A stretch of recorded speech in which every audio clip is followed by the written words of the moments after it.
नमस्कार, स्वागत है आपका और मैं हूं आपके साथ सपना दीपक मद्देशिया। बुलेटिन का आगाज करेंगे।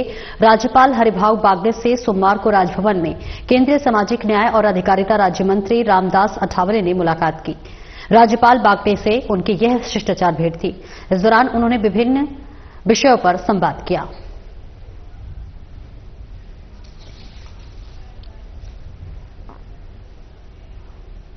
और वहीं नई दिल्ली के शाहदरा में कृष्णा नगर विधानसभा से बीजेपी प्रत्याशी डॉक्टर अनिल गोयल के समर्थन में आयोजित चुनावी सभा को मुख्यमंत्री भजनलाल शर्मा ने संबोधित किया। इस दौरान सीएम ने कहा कि जनसभा में जनता का उत्साह दिल्ली सरकार के उस अंधकार में शासन के अंत का संकेत दे रहा है जिसमें दिल्ली के विकास को ठंडे बस्ते में डाल दिया। उन्होंने विश्वास व्यक्त किया कि अब झूठे वादों का अंत होगा और बीजेपी की डबल इंजन की सरकार ने दिल्ली का असल में विकास होगा। और वहीं सीएम शर्मा ने कहा कि दिल्ली में आम आदमी पार्टी का शासन पिछले 10 वर्षों से झूठे वादों, नाकामियों और जनता के साथ धोखे का प्रतीक बन चुका है। शिक्षा, स्वास्थ्य और सभी जरूरी सुविधाओं के नाम पर जो बड़े बड़े घोटाले हुए हैं वे सबके सामने आ चुके हैं। आम आदमी पार्टी के नेताओं के खिलाफ भ्रष्टाचार के आरोप इतने गंभीर हो गए हैं कि इनके एक मुख्यमंत्री, एक उप मुख्यमंत्री और एक मंत्री और 3 विधायक घोटालों के आरोप में जेल जा चुके हैं। अभी भी 3 नेता जेल में हैं। साथ ही शर्मा ने कहा कि आम आदमी पार्टी और कांग्रेस दोनों भ्रष्टाचार की जननी है। ये वो लोग हैं जो भारत तेरे होंगे टुकड़े का नारा लगाने वालों के साथ होते हैं।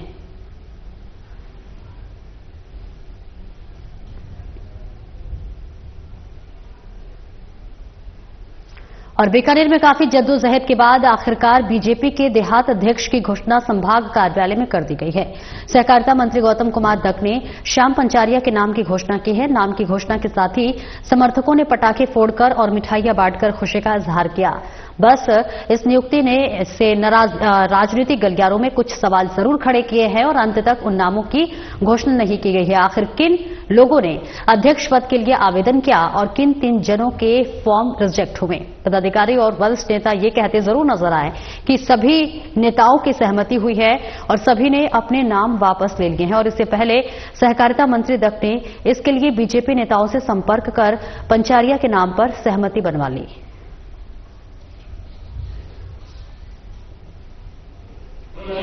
पहले हमने बूथ गठन का कार्य किया, उसके बाद मंडल गठन का कार्यक्रम हुआ और आज जिला संगठन में जिला अध्यक्ष चयन का अभियान के तहत अंतिम चरण में आज घोषणा हुई है। मैं सबसे पहले हमारे केंद्रीय नेतृत्व, हमारा प्रदेश नेतृत्व, प्रदेश अध्यक्ष जी श्री मदन जी राठौड़, प्रदेश के चुनाव प्रभारी नारायण जी पंचारिया, हरिराम जी रणवा,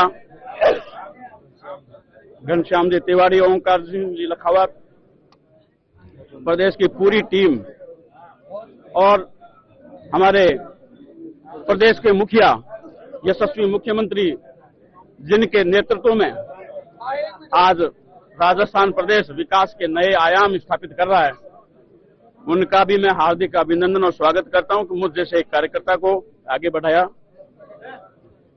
हमारे केंद्रीय मंत्री श्री अर्जुन राम जी मेघवाल, कानून मंत्री, कैबिनेट मिनिस्टर श्री सुमित जी गोदारा, विश्वकर्मा कल्याण बोर्ड के राज्य मंत्री दर्जा प्राप्त श्री राम गोपाल जी सुथार साहब और हमारे बीकानेर विधानसभाओं के मेरे तमाम साथी विधायक गण, डॉक्टर विश्वनाथ जी मेघवाल साहब, ताराचंद जी, अंशुमान सिंह जी, बिहारी जी, इन सब का मैं हार्दिक अभिनंदन करता हूं। और अभिनंदन करता हूं मैं हमारे आदरणीय जिलाध्यक्ष श्री जालम सिंह जी भाटी का, जिनके साथ 2 साल तक मैंने काम किया, बहुत काम सीखा, मैंने डांट भी खाई तो उनका असीम मेरे को स्नेह भी मिला। एक कार्यकर्ता अगर गढ़ने का काम करते हैं तो वो अगर गुण है तो। और खबर हनुमानगढ़ से, जहां पर प्रमोद ठेलू भारतीय जनता पार्टी के नए जिला अध्यक्ष चुने गए हैं। कई दिनों से चली आ रही कशमकश के बीच सोमवार को जिला मुख्यालय स्थित बीजेपी जिला कार्यालय में पर्यवेक्षक जितेंद्र गोठवाल और चुनाव अधिकारी इंदिरा चौधरी की मौजूदगी में हुई चुनावी प्रक्रिया के दौरान डेलो के नाम पर मुहर लगी। प्रमोद डेलो को सर्वसम्मति से जिलाध्यक्ष चुना गया है और नए जिलाध्यक्ष की घोषणा होने के साथ ही पर्यवेक्षक और निर्वाचन अधिकारी के अलावा निवर्तमान जिलाध्यक्ष देवेंद्र पारिक, पूर्व जिलाध्यक्ष बलबीर बिश्नोई, काशीराम गौदारा, अमित साहू, पूर्व विधायक धर्मेंद्र मोची आदि ने बुके भेंट करके नए जिलाध्यक्ष को बधाई दी।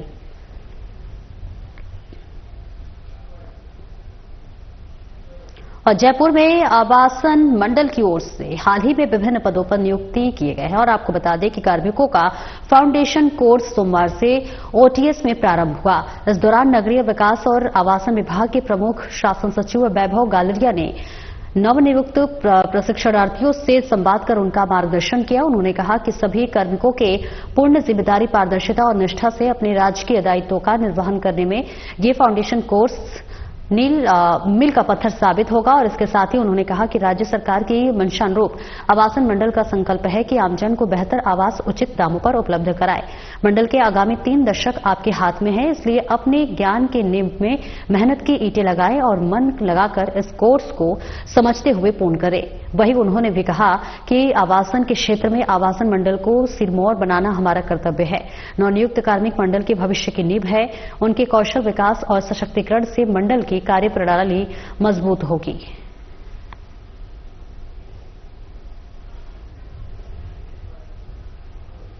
और राजस्थान में सभी जिलों से आए होम्योपैथिक डॉक्टरों ने होम्योपैथिक डेवलपमेंट एसोसिएशन के नेतृत्व में आयुष मंत्री डॉक्टर प्रेमचंद बैरवा से उनके आवास पर मुलाकात की और ज्ञापन भी सौंपा। ज्ञापन में राष्ट्रीय आयुष मिशन सत्र 2024-25 की भर्ती प्रक्रिया में होम्योपैथिक विभाग को शामिल न करने पर गंभीर आपत्ति जताई गई। एसोसिएशन अध्यक्ष डॉक्टर दीपक मीणा ने बताया कि इस मुद्दे पर बार बार ज्ञापन देने और बातचीत के बावजूद अब तक कोई ठोस कदम नहीं उठाया गया है। इससे होम्योपैथिक डॉक्टरों में गहरा आक्रोश है। उन्होंने चेतावनी दी है कि अगर जल्द ही होम्योपैथिक को भर्ती प्रक्रिया में शामिल नहीं किया गया तो प्रदेश भर में बड़े स्तर पर धरना और आंदोलन किया जाएगा। आयुष मंत्री ने ज्ञापन स्वीकार करते हुए उचित कार्रवाई का आश्वासन दिया, लेकिन डॉक्टरों ने कहा कि केवल आश्वासन नहीं, अब ठोस निर्णय लिए जाना चाहिए। होम्योपैथिक डॉक्टर्स ने साफ कर दिया है कि वे अपने अधिकारों के लिए हर संभव संघर्ष करेंगे।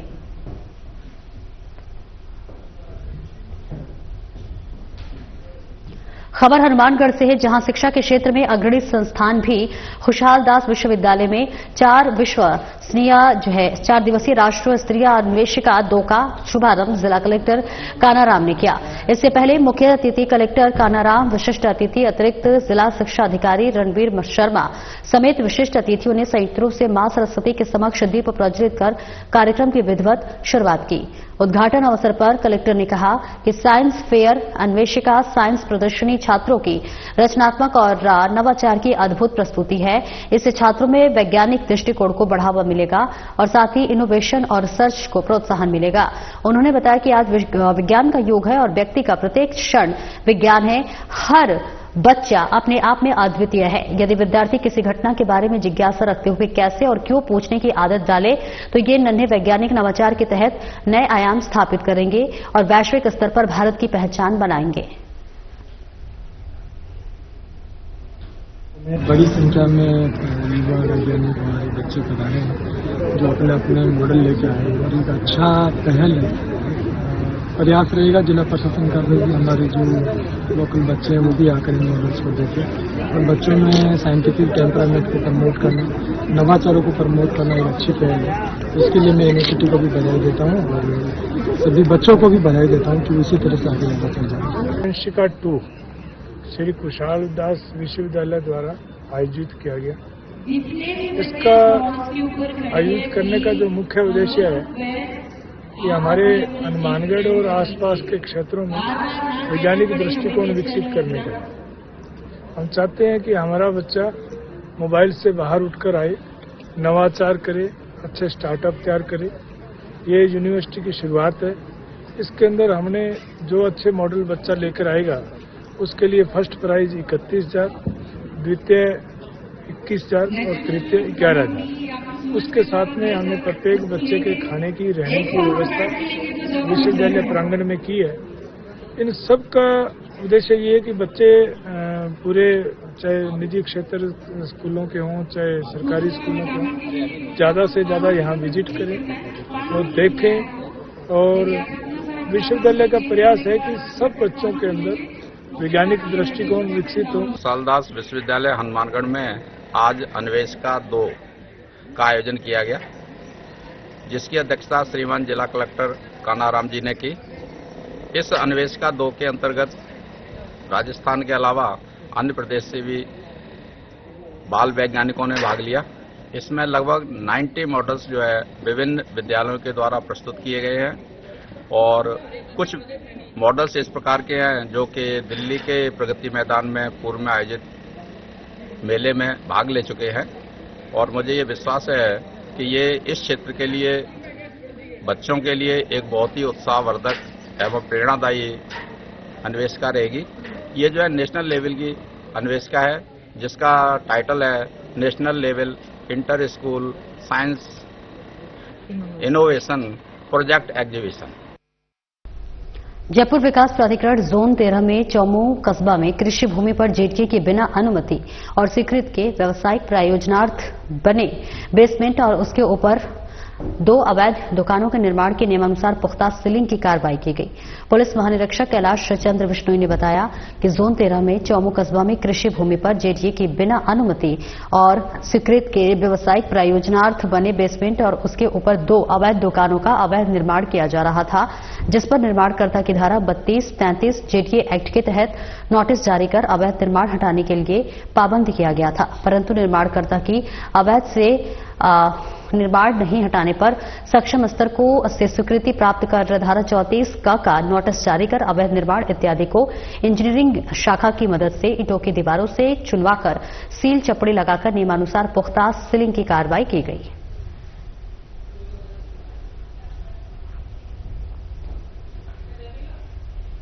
जयपुर कलेक्ट्रेट में सोमवार को जिला यातायात प्रबंधन समिति की बैठक में जिला कलेक्टर डॉक्टर जितेंद्र कुमार सोनी ने सड़क दुर्घटनाओं पर अंकुश लगाने के लिए अधिकारियों को प्रभावी कार्य योजना बनाने के निर्देश दिए।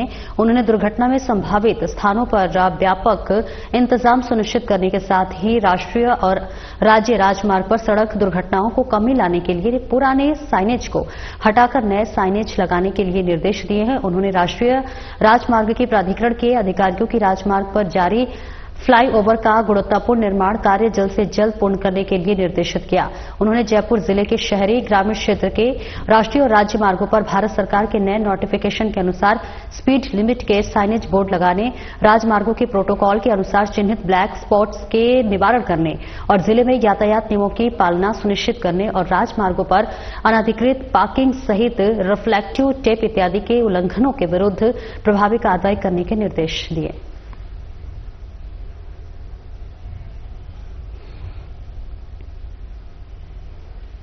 बांसवाड़ा जिला प्रशासन, नगर परिषद और पर्यटन विभाग के संयोजक में माही महोत्सव का रंगारंग आगाज हो गया।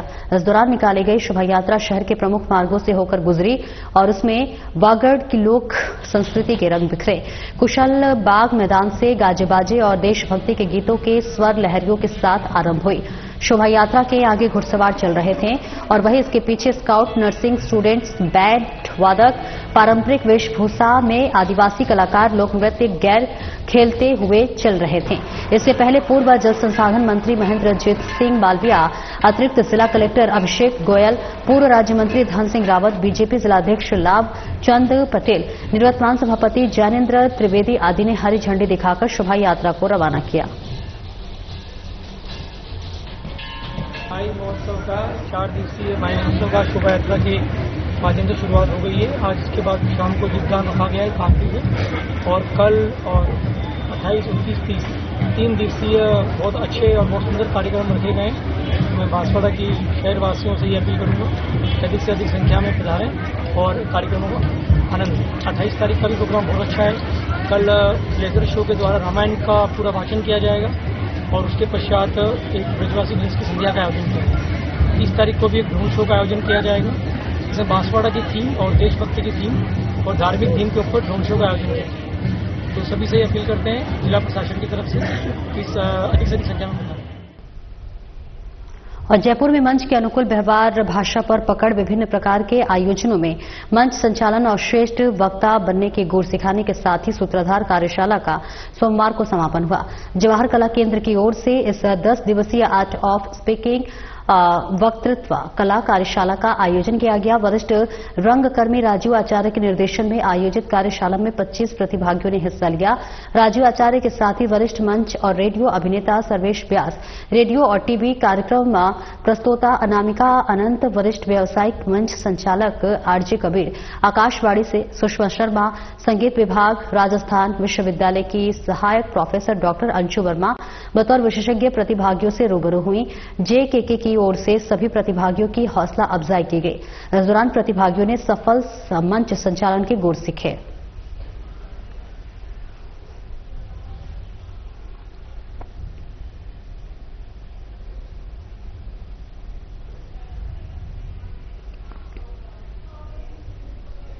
और वहीं 76वें गणतंत्र दिवस के अवसर पर बीजेपी प्रदेश कार्यालय में देशभक्ति गीतों का और कवि सम्मेलन का आयोजन किया गया।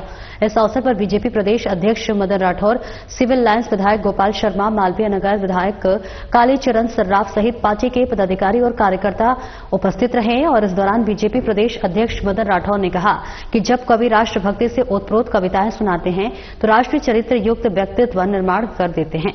इसलिए हमें हमारे स्थानीय कलाकारों को अधिक से अधिक कार्यक्रमों में अवसर प्रदान करना चाहिए। बीजेपी सांस्कृतिक प्रकोष्ठ के संयोजक मनीष पारिक के नेतृत्व में हर 26 जनवरी और 15 अगस्त को इस तरह का कार्यक्रम आयोजित किया जाएगा, जिसमें स्थानीय कलाकारों को अवसर दिया जाना चाहिए। और इसके साथ ही प्रदेश के प्रत्येक जिलों में भी इस तरह के कार्यक्रम का आयोजन कर स्थानीय कलाकारों को मंच प्रदान करना चाहिए।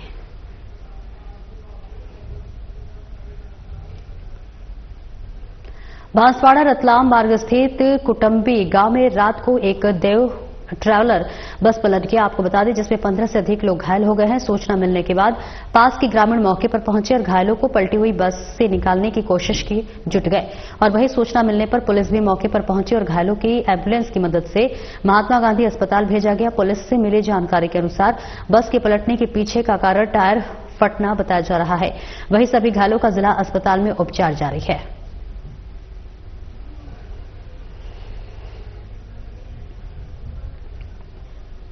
बाड़मेर जिले की ग्रामीण थाना पुलिस ने आगजनी के मामले में करीब 11 महीने से फरार चल रहे आरोपी ओमकार सिंह को गिरफ्तार कर लिया है। आपको बता दें सफलता हासिल की है बड़ी और आरोपी यात्रा स्तर पर टॉप 10 वांटेड की सूची में शामिल है। एसपी नरेंद्र सिंह मीना ने बताया कि घटना के संबंध में सोनड़ी निवासी विक्रम सिंह की ओर से रिपोर्ट दी गई थी कि 9 फरवरी 2024 रात करीब 10:30 बजे आरोपी ओमकार सिंह ने उसके कैबिन में आकर आग लगा दी और उसे जला दिया। इस पर थाना ग्रामीण में मुकदमा दर्ज कर आरोपी की तलाश शुरू की गई। आरोपी लगातार अपने ठिकाने बदलता रहा। सूचना संकलन और तकनीकी मदद से रविवार को पुलिस ने आरोपी ओमकार को गिरफ्तार कर लिया है। इस कार्रवाई में SHO Vikram Singh, ASI Ram, head constable Govardhan Ram, Padmaram, constable Prem Kumar, Mangaram और जसवंत चौधरी शामिल थे।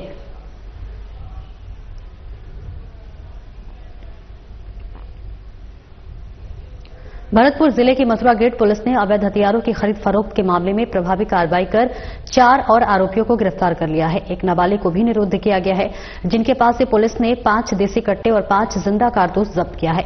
इस मामले में अब तक कुल 8 आरोपियों को गिरफ्तार कर 2.8 कट्टा और 45 कारतूस बरामद किए गए हैं। एसपी मृदुल कछावा ने बताया है कि अवैध हथियारों के खिलाफ उनके निर्देशन में चलाए जा रहे अभियान के तहत पुलिस ने यह सफलता हासिल की है। फिलहाल आरोपियों से अवैध हथियारों के संबंध में गहनता से पूछताछ जारी है। आपको बता दें कि इस मामले में अब तक कुल 8 आरोपियों की गिरफ्तारी हो चुकी है और 2.8 कट्टा और 45 कारतूस बरामद भी किए जा चुके हैं। इस कार्रवाई में एसएचओ मदन लाल सहित ASI Radhakishan, head constable Amit Kumar, constable Santosh शामिल थे।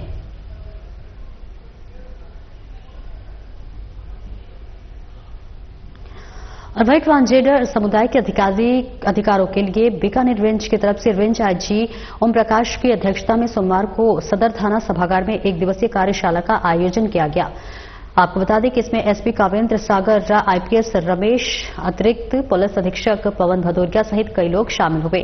कार्यशाला में ट्रांसजेंडर समुदाय से करीब 60 लोग शामिल हुए और इस मौके पर रेंज आईजी ने कहा कि मुख्य पुलिस मुख्यालय की तरफ से संचालित ऑपरेशन के तहत ही कार्यशाला का आयोजन किया गया है और इसका उद्देश्य ट्रांसजेंडर समुदाय को प्रदत्त अधिकारों के संरक्षण, आमजन और पुलिस का इस समुदाय के प्रति संवेदनशील व्यवहार और सरकार द्वारा संचालित की जा रही योजनाओं की जानकारी देना है।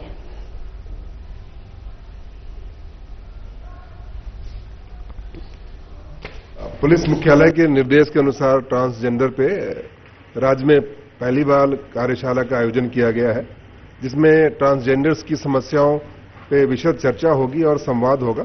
इनके अधिकारों के संबंध में इनको बताया जाएगा।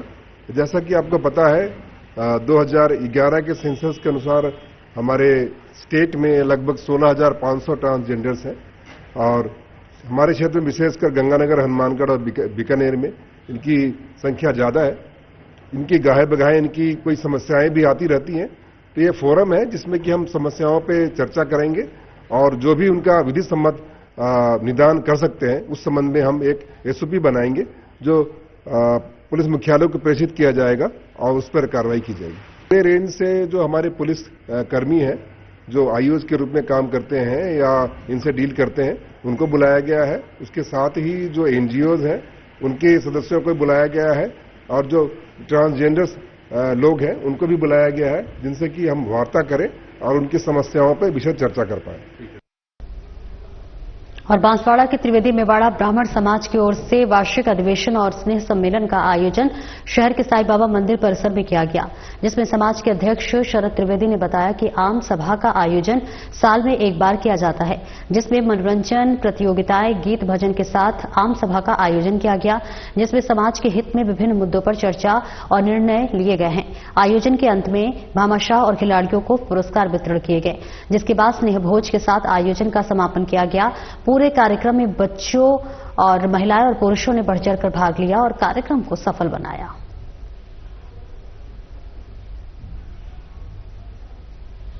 साई मंदिर हॉल में श्री त्रिवेदी मेवाड़ा ब्राह्मण समाज नगर इकाई बांसवाड़ा का सामूहिक स्नेह सम्मेलन, स्नेह भोज और आम सभा का आयोजन किया गया था, जो प्रत्येक वर्ष में आयोजित किया जाता है। उस संदर्भ में आज यहाँ पे आयोजित किया गया था। इसमें सभी समाज के नगर की महिला, पुरुष, बच्चे, बुजुर्ग सब ने बढ़ चढ़ के हिस्सा लिया और भामाशाहों ने अपना सहयोग देके इस कार्यक्रम को सफल बनाया। इस कार्यक्रम में हमने बच्चों के जो खेलकूद प्रतियोगिताएं और आयोजित की थी उनको भी पुरस्कार का वितरण किया। और खबर बीकानेर से है, जहां फिटनेस सेंटरों की वसूली और ऑटो संचालन के लिए प्रीपेड बूथ लगवाने की मांग को लेकर तिपहिया वाहन चालक संघ भाप बस की ओर से जिला कलेक्ट्रेट कार्यालय के सामने प्रदर्शन कर कलेक्टर को ज्ञापन सौंपा गया। जिलाध्यक्ष भवानी शंकर की अगुवाई में किए गए प्रदर्शन में रोष जताया गया। टैक्सियों की फिटनेस को भी जांचने के लिए राज्य सरकार की ओर से 2 फिटनेस सेंटर बनाए गए हैं, लेकिन ये दोनों फिटनेस सेंटर टैक्सी चालकों से तय शुल्क से अधिक वसूली कर रहे हैं और साथ ही प्रदर्शनकारियों ने शहर के मुख्य स्थान पर ऑटो चालक के संचालन के लिए प्रीपेड बूथ लगवाने की गुहार भी लगाई है।